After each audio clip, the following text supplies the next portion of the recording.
साल 2008 में मिस्र के एक नौजवान को पता चला कि उसके दोस्त के पास वो किताब है जिसका नाम है शम्सुल मारिफ या फिर द सन ऑफ नॉलेज। एक ऐसी किताब जिसमें वो नुस्खे लिखे हैं जिसके ज़रिए जिनों से मुताल्ला किया जा सकता है। एक ऐसी किताब जो जादू के वो राज सिखाती है जो 13वीं सदी में एक सूफ़ी अहमद अलबूनी ने लिखे थे अल्जीरिया में। अलबूनी ने अपनी किताब में सूफीज़म, तालिस्मान, अजीबो गरीब मैजिक स्क्वायर्स, नंबर्स और लेटर्स के राज लिखे, चांद सितारों और रूहानी असरात के हिसाब और कुछ ऐसे नाम जो लिए नहीं जाने चाहिए। 1225 में अहमद अलबूनी की वफ़ात के बाद ये किताब कई मरहलों से गुजरी। इसमें चीज़ें ऐड की गईं, कुछ चीज़ें हटा दी गईं, हत्ता कि इसके 3 वॉल्यूम्स थे जिसमें से कि सिर्फ एक आज मौजूद है। और इसकी आखिरी सबसे ओरिजिनल मैन्युस्क्रिप्ट मिली थी माराकेश मोरक्को में 25 जुलाई 1868 को। यही थी वो मैन्युस्क्रिप्ट जो उस लड़के के दोस्त को विरासत में मिली थी। वो लड़का अपने दोस्त से किताब मांगता है और कहता है कि मैं पढ़कर वापस कर दूंगा,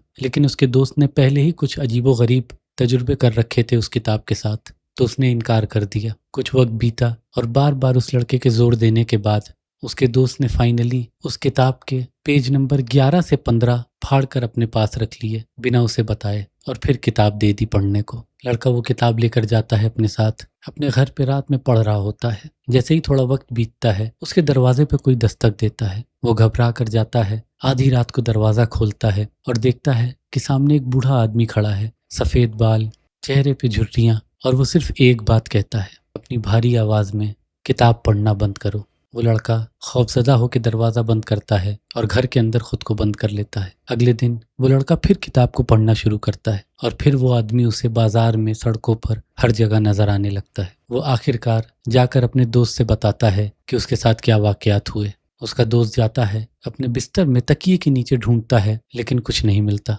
वो वापस आता है और किताब खोल करके देखता है तो पेज नंबर 11 से 15 उस किताब में ऑलरेडी लगे हुए रहते हैं। फिर वो लड़के को बताता है कि इन 4 पन्नों में कुछ जिनों के नाम लिखे हैं और सिर्फ इन नामों को महज पुकार लेना ही काफ़ी है इनमें से किसी जिन को हाजिर करने के लिए। तो तुमने जो नाम पढ़े उनमें से एक हाजिर हो गया क्योंकि तुमने उसे डिस्टर्ब कर दिया और फिर उसने तुमसे कहा किताब पढ़ना बंद करो।